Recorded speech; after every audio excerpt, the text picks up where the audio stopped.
யோ, உன்னை இவ்வளோ நேரம் அசிங்கமாக திட்டிகிட்டு இருக்கேன். கொஞ்சம் கூட சூடு சொரணம் இல்லாமல் நீ மாட்டே எக்ஸசைஸ் பண்ணிட்டு இருக்க. சூடு சொரணா நிறையவே இருக்கு. நீங்கள் என்னை இப்போ திட்டுறதுக்கு பதிலுக்காக நானும் உங்களை திருப்பி திட்டி என்னோட எனர்ஜியை நான் வேஸ்ட் பண்ணிக்க விரும்பல. அந்த எனர்ஜி எல்லாமே என்னோட வாழ்க்கையை உயர்த்துறதுக்காக மட்டுமே யூஸ் பண்ணிப்பேன். அது மட்டும் இல்லாமல் திட்டின உங்களை மறந்துடணும் இல்லையா எனக்கு தெரியல. ஆனால் கண்டிப்பாக நீங்கள் திட்டின அந்த வார்த்தையை மட்டும் மறக்க மாட்டேன். நான் எப்போல்லாம் லோவாக ஃபீல் பண்ணாலோ இல்லை எனக்கு அதிகமாக மோட்டிவேஷன் தேவைப்பட்டாலோ கண்ணை மூடி கொஞ்ச நேரம் உட்காந்து நீங்கள் சொன்ன அந்த வார்த்தையை யோசிச்சு பார்ப்பேன். வித்தின் 1 minute எனக்கான மோட்டிவேஷன் எனக்கு கிடைச்சிடும். ஸோ நீங்களும் மற்றவங்களை திட்டி உங்களோட எனர்ஜியை வேஸ்ட் பண்ணிக்காம உங்கள் வாழ்க்கையில் நீங்கள் எப்படி முன்னேறலாம் அதை மட்டும் யோசிச்சு அதை நோக்கி போங்க. அனைவருக்கும் வணக்கம். How to motivate your self to do something. ஒரு குறிப்பிட்ட விஷயத்தை அடையிறதுக்காக நம்மளையே எப்படி மோட்டிவேட் பண்ணிக்கிறது? இந்த கொஷின் வந்து ரொம்பவே சிம்பிள். அதை விட இதுக்கான பதில் வந்து இன்னும் ரொம்பவே சிம்பிள். இப்படி ஈஸியா இருக்க இந்த பதில சில நேரங்கள்ல நம்ம ரொம்ப ஓவர் திங்க் பண்ணி அதை காம்ப்ளிகேட் ஆக்கி நம்மள நாமே மோட்டிவேட் பண்றதுக்கு பதிலாக ரொம்ப டிப்ரெஷனுக்கு தள்ளப்படுறோம். இதுல நம்ம எங்க தப்பு பண்றோம்னா மோட்டிவேஷன்ங்கிறது ஒரு கண்டினியூஸ் ப்ராசஸ் அப்படிங்கிறத மறந்து போறதுனாலதான். ஸோ இந்த வீடியோவில் உங்களை நீங்க எப்படி மோட்டிவேட் பண்ணிக்கிறது அப்படின்னு ஸ்டெப் பை ஸ்டெப்பா இன்ச் பை இன்ச்சா உங்களுக்கு சொல்ல போறேன். கடைசி வரை பாருங்க.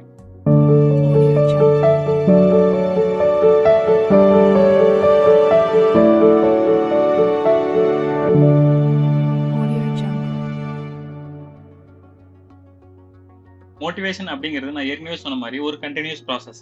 இந்த கண்டினியூஸ் ப்ராசஸ் வந்து ஒவ்வொரு இண்டிவிஜுவல்ஸ்க்கும் மாறுபட்டுக்கிட்டே இருக்கும்.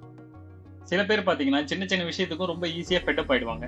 அவங்கள டெய்லி ஆஃபீஸ் போகணும்னாலே மோட்டிவேட் பண்ணால் மட்டும் தான் முடியும். அப்படி இருக்கவங்களுக்கு டெய்லி மோட்டிவேஷன் கண்டிப்பாக அவசியம். இன்னும் சில பேருக்கு அவங்க எப்பப்பெல்லாம் ரொம்ப ஃபாலோ ஆகிறாங்களோ லோவாக ஃபீல் பண்ணுறாங்களோ அப்போ மட்டும் அவங்களுக்கு மோட்டிவேஷன் இருந்தால் போதுமானது. ஸோ இப்படி யாராக இருந்தாலுமே ஏதாவது ஒரு கட்டத்தில் அவங்களுக்கு மோட்டிவேஷனுங்கிறது முக்கியமான அவசியமான ஒன்றா இருக்குது. ஸோ இந்த மோட்டிவேஷனுங்கிற அவசியமான ஒன்றை சில வழிமுறைகள் மூலியமா பிரித்து ஆராய்ஞ்சு பார்த்து அதை நம்ம வாழ்க்கையிலே திருப்பி இம்ப்ளிமெண்ட் பண்ணும்போது அந்த மோட்டிவேஷன் வந்து நம்ம லைஃப் லாங் கூடவே வரும். அந்த வழிமுறைகள்ல ஃபர்ஸ்ட் அக்செப்டன்ஸ். இந்த அக்செப்டன்ஸுங்கிறது இப்போ நம்ம எந்த நிலைமையில இருக்கோம், எந்த ஸ்டேஜில் இருக்கோம் அப்படிங்கிறத நம்மளுக்கு கிளியரா சொல்றது தான். ஒரு சின்ன எக்ஸாம்பிளுக்கு சொல்லணும்னா, என் பாக்கெட்ல 100 ரூபாய் இருக்குன்னு வச்சுக்கோம். என்கிட்ட 100 ரூபாய் மட்டும்தான் இருக்கு அப்படின்னு நான் அக்செப்ட் பண்ணிக்கிட்டா மட்டும்தான் என்னால 100 ரூபாய்க்குள்ள செலவை கட்டுப்படுத்த முடியும். அப்படி என்னால் அதை அக்செப்ட் பண்ணிக்க முடியலன்னா நான் 100 ரூபாய்க்கு அதிகமாக செலவு பண்ணி அதுக்கான விளைவுகளை ஃபேஸ் பண்ண வேண்டியிருக்கும். நீங்கள் என்ன சுச்சுவேஷனில் இருக்கீங்கன்னு தெரிஞ்சால் மட்டும்தான் உங்களால் அடுத்த ஸ்டெப் என்ன பண்ணலாம்னு யோசிக்க முடியும். So accept who you are and how you are. Second, positive or negative words.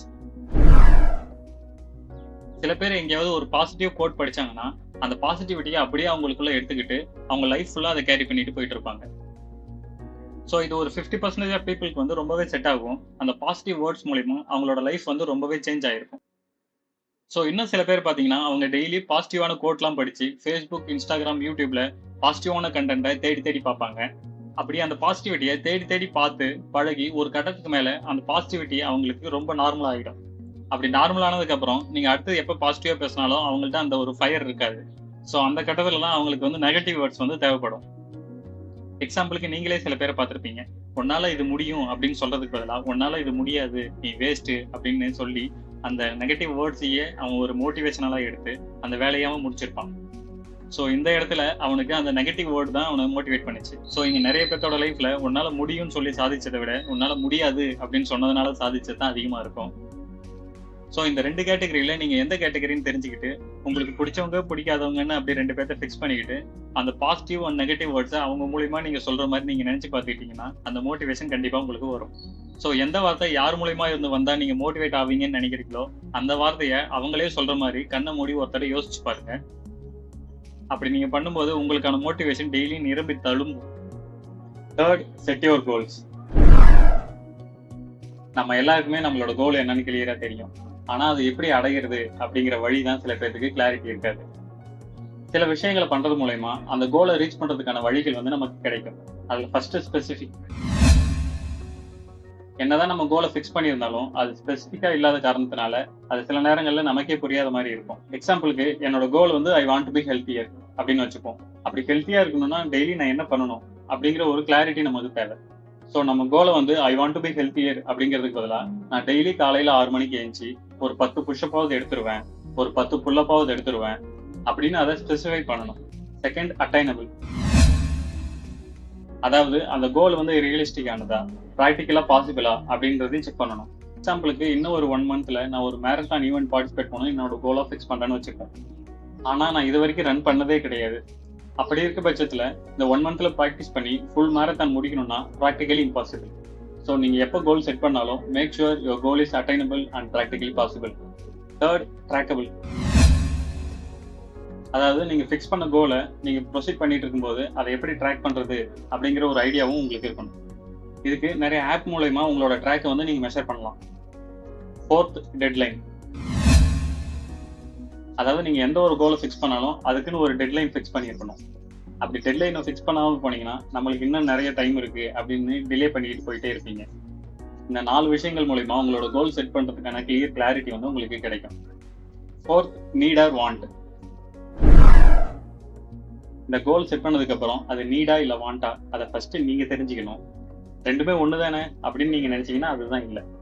Abhinav Bindra உங்க எல்லாத்துக்குமே தெரியும். 2008ல இந்தியாவுக்காக கோல்டு மெடல் வாங்கியிருக்காரு. அவரே 2012 ஒலிம்பிக்ல இனிஷியல் ஸ்டேஜ்ல குவாலிஃபை ஆகாத வெளியே வந்துடுறாரு. ரிப்போர்ட்டர்ஸ் எல்லாம் அவர்கிட்ட நீங்க 2008ல ஜெயிச்சிங்க, 2012ல ஏன் ஜெயிக்கல அப்படின்னு கேட்டதுக்கு அவர்கிட்ட இருந்து வந்த பதில் இதுதான். In 2008 I need it, but in 2012 I want it. So இப்போ உங்களுக்கு புரிஞ்சிருக்குன்னு நினைக்கிறேன் நீடுக்கும் வாண்ட்டுக்கும் உள்ள டிஃபரன்ஸ். ஃபிஃப்த், ஆஸ்க் யுவர் டபிள்யூஸ். இப்போ உங்களோட கோலையும் நீங்க செட் பண்ணிட்டீங்க, அது கண்டிப்பா உங்களுக்கு தேவைன்னு தெரிஞ்சிருச்சு. அதுக்கடுத்து உங்ககிட்ட நீங்களே கேட்க வேண்டிய முக்கியமான விஷயம், why, what, who and when. Why you need this, what if you don't achieve this, who is your opponent, when you will complete this. இந்த கொஸ்டின்ஸ்லாம் உங்களுக்கு நீங்களே கேட்டுக்கிட்டு அதுக்கான ப்ராப்பரான பதிலும் உங்கள்கிட்ட இருந்துச்சுன்னா உங்களுக்கான மோட்டிவேஷன் வேற எங்கேயும் இல்லை, உங்ககிட்ட தான் இருக்கு. Sixth, break it down. நம்ம எப்பவுமே கோலை ஃபிக்ஸ் பண்ணதுக்கு அப்புறம் அதை பார்த்தா ரொம்ப பெருசா தெரியும். அது சின்ன சின்னதா பிரேக் பண்ணி பார்த்தோம்னா அது ரொம்ப ஈஸியாகவும் இருக்கும், ஃபைனலா நம்ம அதை அச்சீவும் பண்ணிடலாம். எக்ஸாம்பிளுக்கு நான் 1 இயர்ல 1 crore ஏர்ன் பண்ணணும் அப்படின்னு கோல் ஃபிக்ஸ் பண்ணியிருக்கேன். ஸோ இனிஷியலா அந்த 1 crore அந்த வேல்யூ பார்த்தா மழை போல ரொம்ப கஷ்டமா இருக்கும். ஸோ நீங்க 1 இயருக்கு வச்ச டார்கெட்டை பிரேக் பண்ணி 1 மந்த்துக்கா மாத்துங்க. ஸோ இப்போ உங்கள்கிட்ட சின்ன சின்னதா 12 டாஸ்க் இருக்கும். ஸோ ரஃபா மந்த்லி 8 to 8.5 lakh ஏர்ன் பண்ணணும். இது 1 crore கம்பேர் பண்ணும்போது இந்த டார்கெட் உங்களுக்கு ரொம்பவே ஈஸியா இருக்கும். Also you will have plan for next 12 months. 7, celebrate your small milestones. So நான் ஏற்கனவே சொன்ன மாதிரி உங்கள்கிட்ட இருக்க அந்த சின்ன சின்ன 12 டாஸ்க்கை ஒவ்வொரு தடவை முடிக்கும் போதும் உங்களுக்கு நீங்களே ஒரு பார்ட்டி மாதிரி கொடுத்துருக்கீங்க.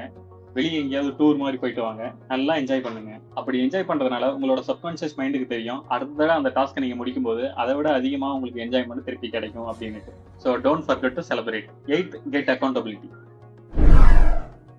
உங்களுக்கு யாராவது ட்ரஸ்டபிள் பர்சன் இருந்தாங்கன்னா அவங்க கிட்ட உங்களோட கோலை பத்தியும் என்ன ஸ்டேட்டஸ்ல இருக்கு அப்படிங்கறத டீட்டெயில் பத்தியும் அவங்கள்ட்ட நீங்க ஷேர் பண்ணிக்கோங்க. சப்போஸ் உங்களுக்கு யாருமே அப்படி இல்லைனாலும் ஒரு நோட் எடுத்துக்கிட்டு உங்களோட டீட்டெயில் எல்லாத்தையும் கரெக்டா எழுதிப்பாங்க. இது பண்றது மூலமா உங்களுக்கு ஒரு ரிலாக்ஸேஷன் கிடைக்கும் and you will be motivated for the upcoming events. So இந்த வீடியோவை கிடைச்சி வர பார்த்ததுக்கு நன்றி. நீங்க உங்க லைஃப்ல சக்சஸ் அடையணுமா இல்ல மோட்டிவேட் வேணும்னா நான் சொன்ன இந்த 8 பாயிண்ட்டை உங்க லைஃப்ல அப்ளை பண்ணி பாருங்க.